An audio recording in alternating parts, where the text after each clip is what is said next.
সালফে সালিহিন কারা? এই দুইটা শব্দ আরবি।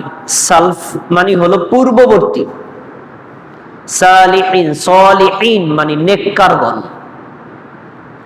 আর এদেরকে যারা অনুসরণ করে তারা কি? সালাফি, মানে যারা পূর্ববর্তী নেককার ব্যক্তিদের অনুসারী তাদেরকে বলা হয় সালাফি।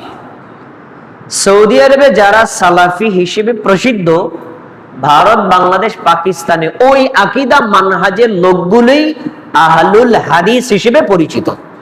শব্দ ভিন্ন, উদ্দেশ্য এক। আচ্ছা, এখন সালফে সালিহিন কারা, এটা হলো প্রশ্ন। মনে রাখেন, সালফে সালিহিনের শিরোনামে যিনি একদম সবার ঊর্ধ্বে দাঁড়িয়ে আছেন তিনি হলেন নবী মুহাম্মদুর রাসূলুল্লাহ সাল্লাল্লাহু আলাইহি ওয়াসাল্লাম। তিনি সালফে সালিহিনের প্রধান। তারপরে তিনি ইসলামটাকে যেভাবে পালন করেছেন, শিখিয়েছেন, যাদেরকে হাতে কলমে বুঝিয়েছেন, পালন করা দেখিয়েছেন, তার প্রশিক্ষিত ছাত্র যারা, তারা হলেন সাহাবী। এরা হলো দ্বিতীয় শ্রেণীর সালফে সালিহিন।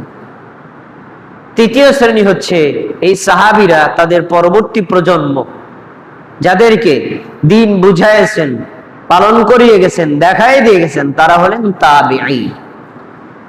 এই তাবেঈরা আবার যাদেরকে হাতে কলমে দ্বীন বুঝাই দিয়ে গেছেন, পালন করে শিখাই দিয়ে গেছেন, তারা হচ্ছেন তাবেঈ। তাহলে মুহাম্মদ সাল্লাল্লাহু আলাইহি ওয়াসাল্লাম সর্ব ঊর্ধ্বে, ইনি তো আলোচনারই বাইরে।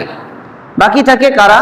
সাহাবী, তাবেঈ, তাবেঈ। মনে রাখবেন, এই তিন শ্রেণীর লোক আমাদের জন্য কি? সালফে সালিহিন, মানে পূর্ববর্তী।